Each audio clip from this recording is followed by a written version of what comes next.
Queridos hermanos, la imitación en el sentido de falsificación es una especialidad del espíritu de las tinieblas. Parecer, pero no ser.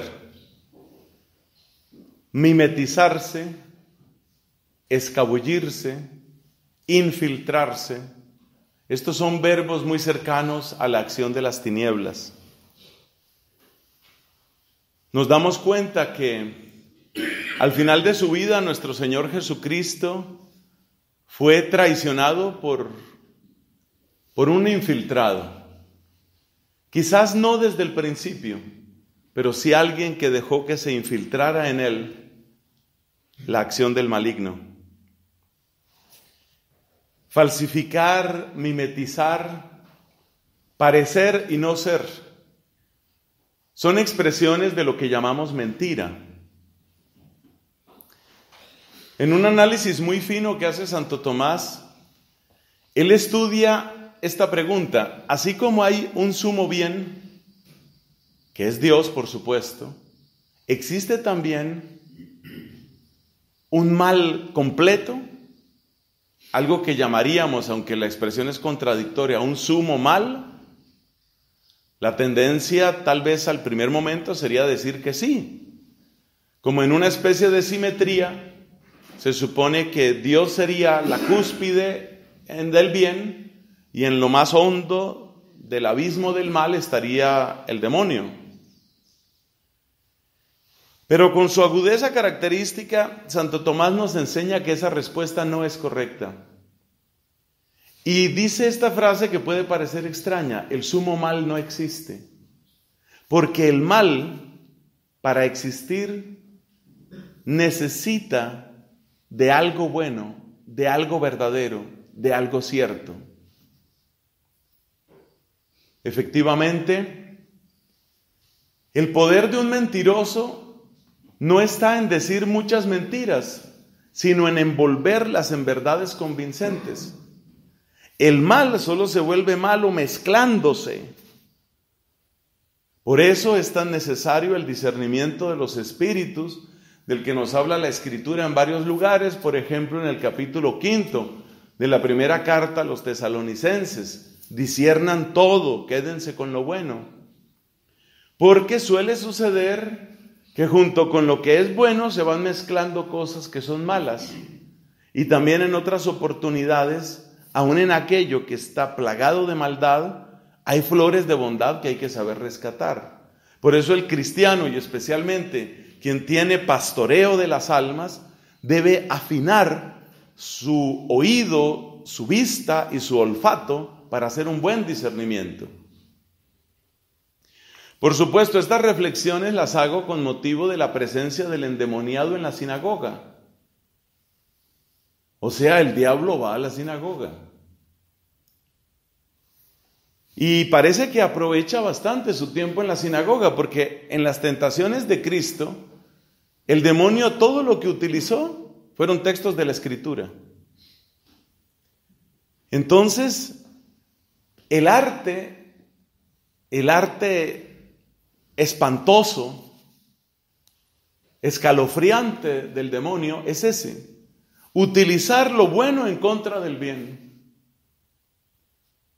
retorcer la creación en contra del Creador, tomar, por ejemplo, un rostro bello y llenarlo de sensualidad y corrupción, tomar un hombre poderoso y volverlo egoísta y opresor.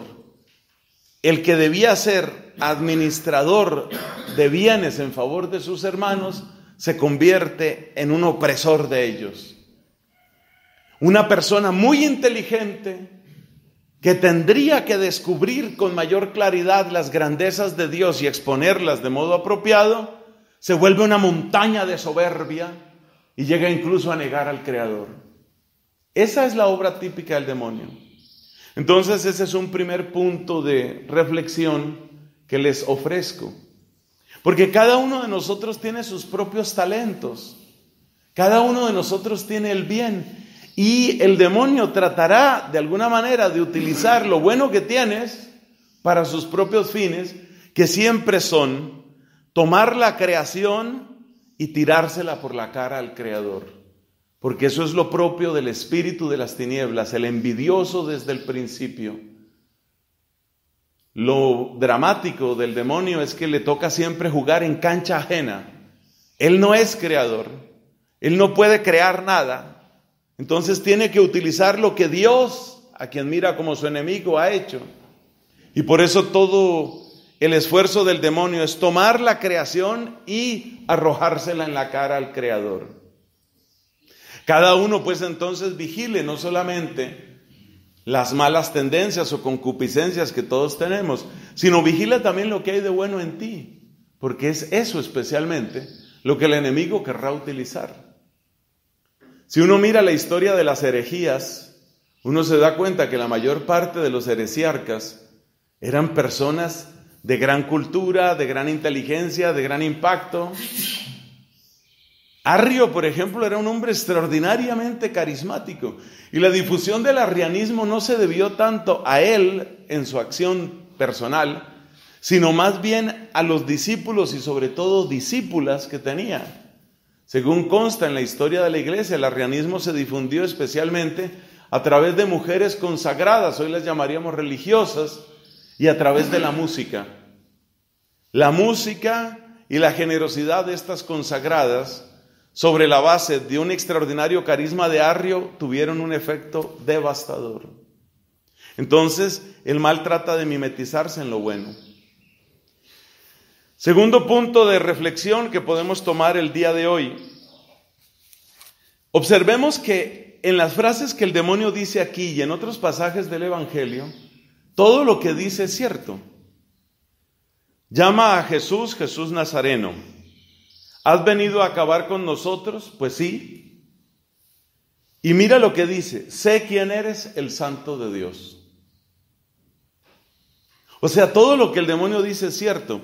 En otro pasaje del Evangelio encontramos algo parecido, en que el demonio estaba diciendo la verdad sobre Cristo, la realidad de Cristo, y el evangelista comenta que Cristo mandaba callar a los demonios, y da esta explicación, lo dice San Marcos: los mandaba callar porque sabían quién era. Entonces aquí uno se queda un poco perplejo. Por una parte tenemos al demonio diciendo verdades, y por otra parte tenemos a Cristo diciéndole al demonio que dice verdades: cállate. ¿Por qué tiene que callarse el que está diciendo verdades? Porque ese es otro grado de corrupción que aparece ahí. Es que resulta que el enunciado de la verdad no es todo. Al enunciado de la verdad ha de seguirle la conversión. El hecho de saber que Cristo es Señor y decirlo, eso todavía no es. Tiene que tener un impacto. Tiene que producir un resultado. El mismo Jesús advierte, ¿no?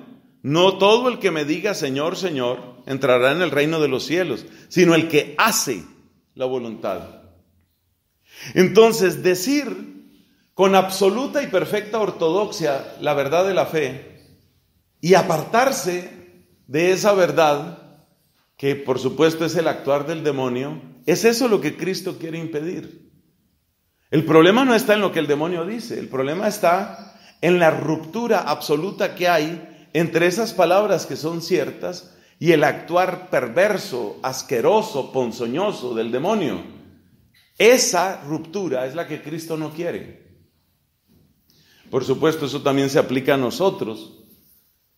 Resulta detestable que sepamos tantas cosas que son ciertas y sin embargo a veces nuestra vida se aparte de la verdad del Evangelio.